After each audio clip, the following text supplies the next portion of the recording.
네, 이제 NFC의 마지막 팀이죠. 샌프란시스코 49어rs입니다. 지난 시즌에 이제 12승 5패를 기록을 하면서 지구 우승을 차지를 했었고, 결국 이제 슈퍼볼까지 진출했었는데, 다시 한번 칩스에게 발목이 잡히고 말았던 49어rs였습니다. 2017 시즌에 이제 카일 셰넌 감독이 부임한 이후에 좀 롤러코스터 같은 그런 행보들을 보여왔었죠. 5할 이하의 성적으로 무너졌던 시즌도 세 번이나 됐었고, 반면 이제 슈퍼볼 진출을 두 번을 만들어냈습니다. 컨퍼런스 챔피언십 진출로 따지면 총 네 번이나 이제 진출을 했으니까 꾸준하게 이제 또 이게 리그 우승을 차지할 수 있는 그런 이제 강력한 전력을 구축을 했었다. 이렇게 좀 얘기를 하는 게 맞는 것 같은데 다만 이제 1994년 우승 이후에 아직까지 우승이 없다는 점 이런 부분이 이제 나이너스에게는 계속해서 좀 아쉬움으로 남는 것 같습니다. 사실 라이너스가 이제 통산 5번이나 슈퍼볼 우승을 차지한 굉장히 명문이죠. 근데 이제 팀의 목표는 빨리 뉴잉글랜드나 피츠버그처럼 6위 우승을 만들어내고 싶다. 이제 이런 열망이 강한데 2012년에 콜린 캐퍼닉 시절에 한 번 패했었고 그다음에 이제 카일 세넌 감독 체제에서 두 번 패했기 때문에 최근 3번 연속 슈퍼볼에서 실패를 좀 경험을 하고 있습니다. 그래서 우승에 대한 어떻게 보면 열망이 다른 팀들보다 더 강하다고 볼 수 있고 칼 시넌 감독 개인 입장에서도 애틀랜타 코치 시절에 한 번, 그다음에 나이너스 감독으로 두 번 지금 슈퍼볼에서 미끄러졌기 때문에 팀적으로나 감독 개인으로나 이제 굉장히 슈퍼볼 우승에 대한 뭐 열망도 강하고 어떤 트라우마를 좀 극복해야 되는 이제 그런 시즌이 되겠다 이렇게 좀 정리를 하고 싶어요. 네. 그 사실 나이너스 입장에서는 이제 정말 저희가 이 투미니 워닝 때 시계가 줄어드는 것 같은 느낌을 음, 받을 것 같다라는 생각이 드는 게 지금 이제 이 브록 퍼디가 계약이 내년까지입니다. 루키 컨트랙트가. 자, 물론 이제 연장 계약을 하겠지만 루키 컨트랙트 2년 안에 뭔가 이 소위 말하는 쇼부를 보지 않으면 그 이후에는 점점 더 이제 우승 경쟁력이 약해질 수밖에 없는 구조거든요. 지금 그 브로퍼디가 드래프트 지명을 받을 때 이제 미스터 일레러번트로 지명을 받았기 때문에 브로퍼디에게 들어가는 샐러리 자체가 굉장히 적습니다. 올해 브로퍼디가 받는 샐러리가 100만 4천 달러고요. 다음 시즌이 112만 달러입니다. 이 정말 말도 안 되는 염가에 브로퍼디를 쓰고 있기 때문에 지금의 선수단 구성이 가능한데 만약에 이제 연장 계약을 맺어서 브로퍼디가 글쎄요 뭐 얼마를 받을지 모르겠습니다만 최소 뭐 4천만 달러 이상은 받을 게 확실하잖아요. 5천만 달러가 넘어갈지는 저는 잘 모르겠습니다만 4천만 달러가 넘어간다라는 그런 가정만 했을 때도 지금 샐러리의 40배거든요. 그러니까 다른 선수들과의 어떤 그 계약을 할 수 없는 이제 그런 상황들 발생을 할 수밖에 없기 때문에 특히나 이제 뭐 나중에 이제 다른 포지션들에 대해서 얘기를 하면서 이제 말씀을 드리겠습니다만 지금 뭐 연장 계약 관련해서 혹은 이제 그 본인의 어떤 그 보장금에 관련해서 이제 선수들이 조금 잡음이 있는 선수들이 있거든요. 근데 벌써부터 이제 그런 선수들이 나오고 있다라는 거는 브로퍼디의 이제 그 연장 계약이 얼마 남지 않았다라는 걸 좀 시사하는 부분이기도 한데 그렇기 때문에 이제 지금 이 루키 컨트랙트 계약으로 브로퍼디를 쓸 수 있는 2년 안에 나이너스로서는 조금 이제 승부가 나야 되는 상황이다. 이렇게 얘기를 좀 해야 될 것 같습니다. 음. 그러니까 퍼디는 지난 시즌에 성적이 굉장히 좋았습니다. 뭐 4천 패싱 야드도 넘겼고 패스 성공률도 70%에 가까웠고 패싱 터치다운도 30개 이상 기록을 하면서 리그에서 이제 가장 높은 패서 레이팅 113점을 기록했던 선수예요. 그래서 뭐 물론 임팩트 있게 좀 무너졌던 경기도 있었죠. 뭐 볼티모어와의 경기에서 4개 인터셉션을 던진다던가 좀 뭐 많은 주목을 받는 플레이오프 경기에서 정규 시즌만큼의 활약을 보여주지는 못했던 것도 사실이에요. 예, 그러면서 이제 우승에 실패를 했었는데 그래서 일부 뭐 팬들은 이 브로퍼디가 뭐 그렇게 좋은 쿼터백은 아니다라는 뭐 주장을 하시는 분들도 좀 계신 걸로 알고 있는데 어, 뭐 정확히는 모르겠습니다만 이 브로퍼디의 연봉표를 다시 한번 보고 오시면 뭐 브로퍼디가 뭐 거품이냐 뭐 잘 못하는 선수냐 뭐 시스템 쿼터백이냐 뭐 이런 이야기들은 그렇게 중요하지는 않다는 생각이 들어요. 예, 지금 팀의 어떤 전체적인 뭐 계약 구조 하에서 이 선수가 얼마나 정말 극한의 역대급 가성비를 내고 있는지를 예, 다시 한번 살펴본다면 이 퍼디의 성적은 뭐 글쎄요, 뭐 차고 넘치는 성적을 이미 기록하고 있다. 예, 그렇게 좀 말씀을 드리고 싶고, 네. 사실 이제 근데 저는 그런 것 같아요. 이게 그 연봉도 연봉이지만 브록 퍼디가 지명을 받았던 2022 신인 드래프트를 기준으로 퍼디보다 앞에서 뽑혔던 쿼터백이 8명이거든요.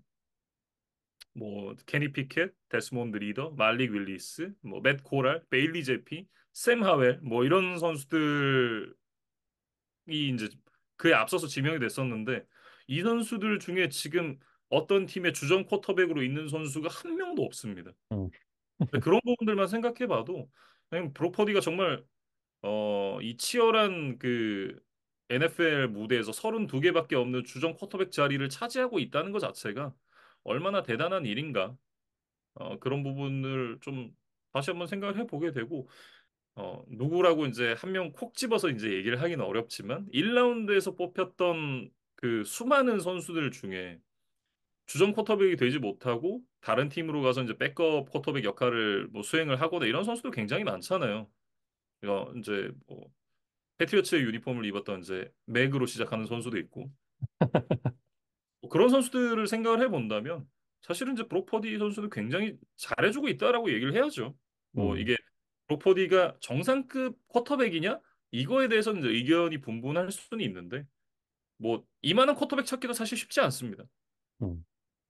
그리고 이제 백업 쪽으로 넘어가 보면 이제 샘 다놀드가 바이킹스로 떠나면서 좀 공백이 생겼어요. 그래서 기존에 넘버 3로 있었던 브랜든 앨런과 1년 연장 계약을 맺었고, 그다음에 이제 지난 시즌 바이킹스에서 뛰었던 이 조슈아 롭스와도 또 1년 계약을 맺으면서 뭐 유사시에 좀 대비하는 그런 행보들을 가져갔습니다.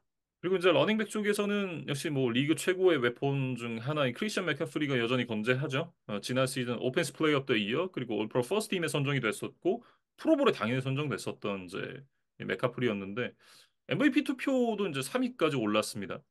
또 한 번에 이제 전성기를 맞았었던 크리스천 맥카프리였고 이번 오프 시즌에 이제 2년 추가 연장 계약을 맺었습니다. 2027 시즌까지 이제 나이너스의 유니폼을 입게 된 크리스천 맥카프리고 다만 이제 그 첫 번째 전성기라고 얘기할 수 있는 2019년에 400번이 넘는 터치를 기록하고 그리고 이제 그 다음 시즌에 부상을 당했었거든요.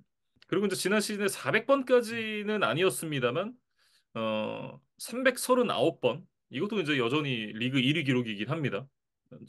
그렇기 때문에 어 지난 시즌의 어떤 이제 그 부담을 올해 계속해서 이어가기 좀 어렵다라고 생각이 들거든요. 어느 정도는 좀 관리가 필요하다라는 생각이 드는데, 근데 그렇기 때문에 이제 어, 일라이자 미첼의 좀 터치 횟수를 좀 늘려줘야 되는 것이 아닌가라는 생각이 좀 들게 하는데, 어쨌든 나이너스가 맥커프리를 얼마나 또 굴릴지는 한번 또 올 시즌 통해서 지켜봐야겠죠.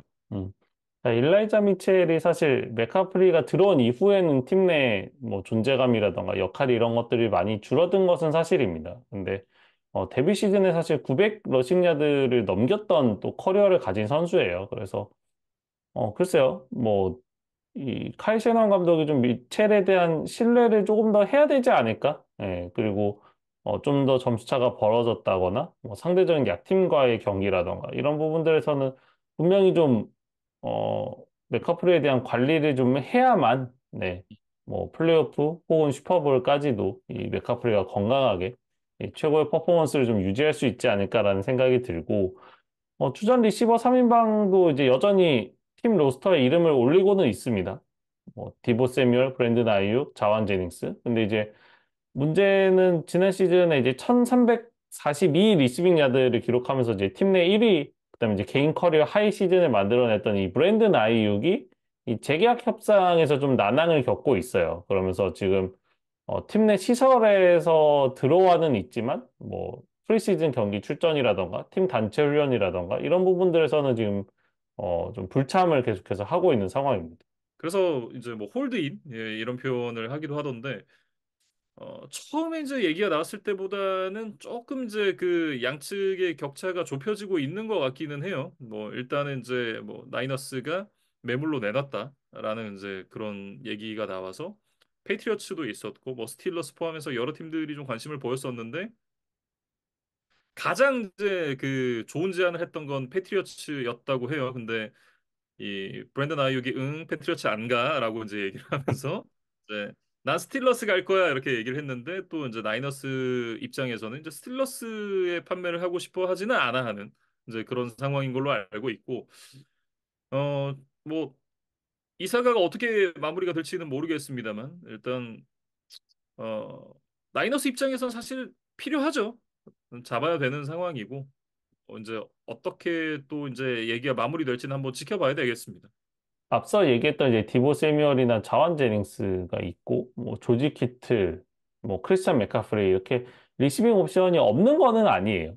그래서 여느 팀이라면 뭐 아이육에 대한 뭐 니즈가 크지 않을지도 모르겠지만, 어떻게 보면 지금 반드시 우승을 좀 해야 하는 나이너스 입장에서는 이 아이육이 정말로 이탈하는 상황, 혹은 뭐 시즌에 뭐 팀에 몸은 담고 있지만 경기에 출전을 하지 않는 뭐 이런 상황이 온다면 이제 꽤나 좀 현실적인 타격이 들어올 거라고 봐야겠죠. 예, 그래서 좀 시즌이 얼마 남지 않은 시점에서 좀 아이유과의 협상을 좀 잘 진행을 해야 되는 뭐 그런 상황이라고 봐야겠습니다. 네. 이게 사실은 그런 거죠. 이게 시즌이 엊그제 끝났다. FA로 나온 선수들이 많다. 그러면 이제 사실 상관없습니다. 보내고 빠르게 이제 다른 FA 선수를 잡아오면 되니까. 근데 그런 상황이 아니고 이제 내일 모레 시즌이 시작하는 상황이란 말이죠. 네, 그런 상황에서 어, 이만큼 해줄 수 있는 선수를 어디서 이제 데리고 올 수도 없는 상황이고 그리고 이제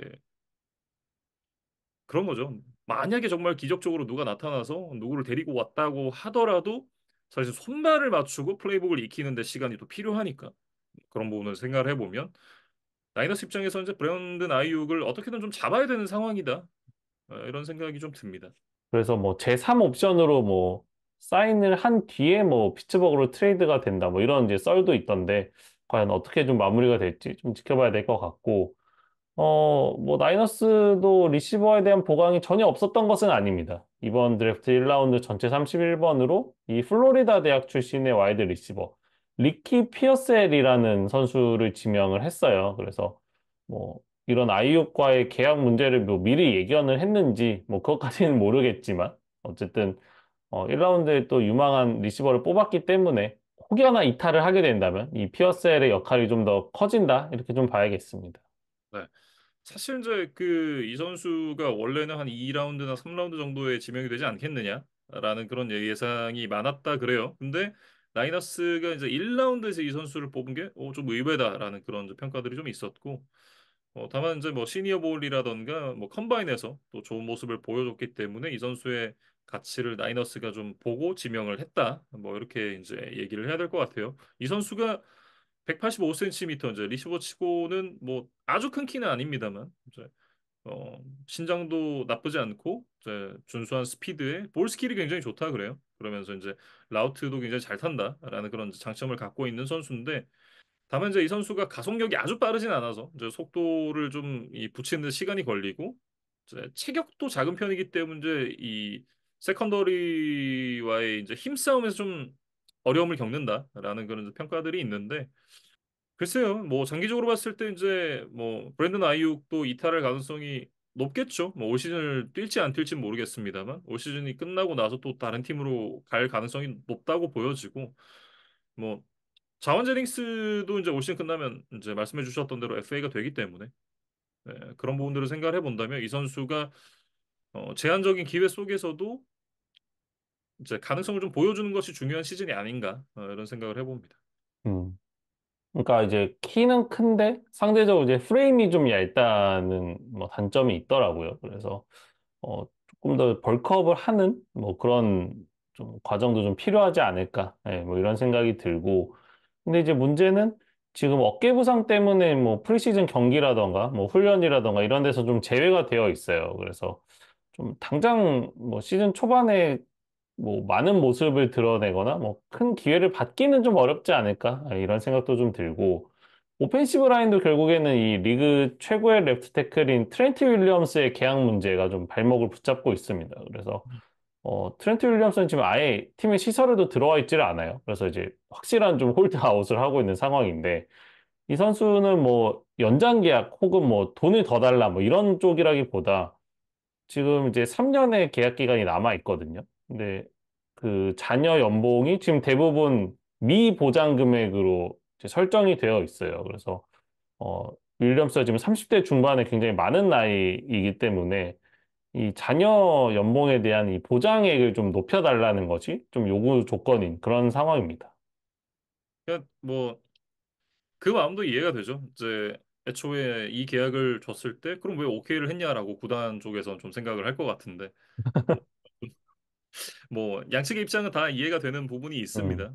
어쨌든 트렌트 윌리엄스가 뛰지 않는다라고 하면 굉장히 좀 또 곤란한 쪽은 나이너스거든요. 그러니까 어느 정도 적정한 선에서 선수와 구단 모두 좀 합의를 해야 되는 상황이 아닌가. 그러니까 전반적으로 봤을 때 레버리지 자체는 이 트렌트 윌리엄스 쪽에 조금 더 있다라고 봐야겠죠. 말씀드린 대로 이제 나이너스에게는 남은 시간이 많지 않기 때문에 네, 그런 부분을 생각을 해본다면 나이너스 입장에서 최선은 이제 어느 정도 좀 보장을 해주고 원만하게 해결을 하는 것이 좋지 않나 이런 생각입니다. 음. 그러니까 아이육보다 어떻게 보면은 빠졌을 때 더 큰 타격이 있다고 좀 보여져요. 그러니까 그렇죠. 아이육은 좀 대체자들이 그래도 어느 정도 있는 상황이라고 한다면 사실 나이너스 오펜시브 라인 전체에서 이 트렌트 윌리엄스가 가지는 영향력이라던가 예, 뭐 지금 백업 레프트 태클 자원들의 어떤 뭐 클래스 이런 것들을 감안했을 때는 윌리엄스는 정말 빠지면 정말 실질적인 타격이 온다? 예, 라고 좀 보여지거든요. 그래서 저도 좀 윌리엄스 협상력이 조금 더 큰 상황이 아닌가 이렇게 좀 평가를 하고 있고 수비 쪽으로 넘어가 보면 그래도 공격 쪽보다는 좀 새 얼굴들 그러니까 나간 인물들도 많고 들어온 선수들도 많고 좀 그런 것 같아요. 일단 뭐 1년 계약 맺고 왔었던 클레린 페럴 그리고 이제 중간에 트레이드로 건너왔었던 체이스 영 거기다 이제 원래 기존에 있었던 선수들이었던 뭐 에릭 암스테드, 제이본 킬로 이런 선수들이 다 떠났습니다. 랜디 그레고리도 팀을 떠났고요. 그러면서 이제 그 레너드 플로이드에게 2년 2천만 달러 계약, 그리고 이터 그로스 마토스와 2년 1,800만 달러 계약, 그리고 조던 엘리엇과 2년 700만 달러 계약으로 이제 FA 계약을 체결을 했습니다. 근데 기존에 있었던 선수들의 뭐 활약상이라던가 이름값이나 이런 부분을 생각을 해보면 글쎄요, 조금 이제 무게감이 떨어진다라는 느낌이죠. 그리고 이제 휴스턴과의 트레이드를 통해서 7라운드 지명권을 내주고 이 말리 콜린스도 또 트레이드로 데려왔어요. 그래서 전체적으로 보면 이 닉 보사, 그다음에 제이본 하그레이브라는 이제 코어를 남겨두고 이제 나머지 자리들에는 좀 주전이나 로테이션 멤버 할 거 없이 좀 큰 폭의 변화가 있었다라고 좀 보여지고 시즌을 좀 치러가면서 이제 호흡을 맞추는 게 중요하겠죠. 예, 많은 선수들이 새로 왔기 때문에. 근데 뭐 저는 개인적으로는 뭐 리그에서 잔뼈가 굵은 이제 베테랑들이 많이 왔기 때문에 뭐 드라마틱하게 뭐 전력이 약화되거나 하지는 않을 것이다라고는 보고 있습니다. 근데 어쨌든 약간 뎁스가 얇아진 거는 좀 어쩔 수 없는 사실인 것 같아요. 네. 그리고 이제 이 세컨더리 쪽으로 좀 넘어가 보면 지난 시즌에 뭐 이름값만 놓고 봤을 때는 엄청 화려한 라인업은 아닙니다만 준수한 모습을 보여줬었던 이제 세컨더리였죠. 일단 탈라노 후판가가 이제 십자인대 부상에서 이제 아직 돌아오질 못했습니다. 여전히 이제 재활을 좀 진행 중이고 어, 조만간 이제 훈련에 복귀할 수 있다라는 얘기가 나온 것으로 봐서는 뭐 아직까지는 이제 게임을 뛸 컨디션은 아니다라고 보는 게 맞는 것 같고 어, 아마 이제 시간이 조금 걸리겠죠. 이제 개막전에는 좀 쉽지 않을 것 같다라는 생각이 개인적으로 드는데 뭐 어쨌든 후반각까지 이제 이 원래 모습으로 좀 돌아온다라고 한다면 뭐 역시나 이제 좀 경쟁력이 있는 세컨더리다. 그러니까 전반적으로 봤을 때 공격도 그렇고 수비도 그렇고 나이너스는 뭔가 좀 흠잡을 데가 없는 그냥 커다란 육각형의 느낌인 것 같습니다. 그리고 뭐 저희가 뭐 변화가 없었기 때문에 이제 큰 언급은 하지 않았지만 뭐 이선 수비에도 뭐 드레 그린로우라던가 프레드 워너 같은 또 리그를 대표하는 그런 이제 선수들이 있기 때문에 전방위적으로 이제 상대를 좀 압박할 수 있는 이제 그런 뭐 수비 라인업이 이미 갖춰져 있습니다. 네.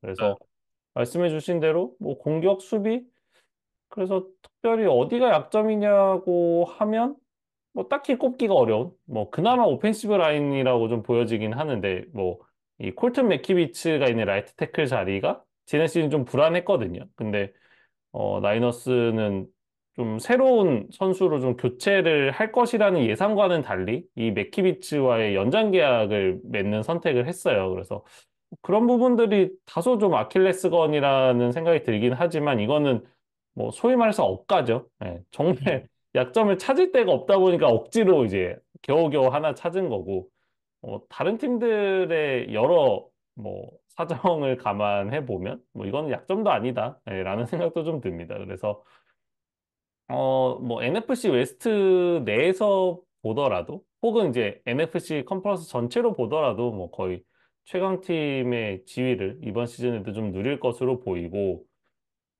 다만 이제 두 가지 정도의 걱정거리는 있다고 봐야겠죠. 뭐 앞서 이야기했던 브랜든 아이육이라든가 트렌트 윌리엄스의 계약 이슈가 만약에 나이너스가 생각한 것과 좀 다르게 흘러간다면 실질적으로 타격도 있을 거고 뭐 팀 분위기 자체도 좀 어수선해질 수도 있고 뭐 이런 생각이 좀 들고 그다음에 이제 결국에는 최근에 계속 우리 잘하는데 왜 슈퍼볼에서 자꾸 좀 미끄러지지? 음, 라는 그 보이지 않는 좀 부담감, 좀 트라우마 이런 것들을 결국에는 중요한 순간에 어떻게 해소할 것이냐. 예, 이런 부분들이 좀 뭐 보이지 않는 약간 심리적인 요소라고 봐야겠죠. 예, 이런 부분들을 잘 극복을 해야만 팀이나 칼세넌 감독 개인으로나 그 수건하던 슈퍼볼 우승을 좀 이룰 수 있는 시즌이 되지 않을까 싶습니다. 네. 약간 그런 느낌이죠. 어찌하여 하늘은 나를 낳고 마음속을 또 네, 현재까지는. 근데 그런 부분들을 좀 극복할 수 있는 그런 이제 계기를 올 시즌이나 내년에 좀 마련을 해야 되는 아이너스입니다. 결국은 이제 올해나 내년 안에 우승을 하지 못한다라고 한다면 이제 슈퍼볼 우승은 점점 더 좀 멀어지는 얘기가 되겠죠. 예, 현실적으로 봤을 때. 근데 그렇기 때문에 올 시즌 반드시 좀 달려야 되는 아이너스의 입장이다. 이렇게 마무리를 지어 보겠습니다.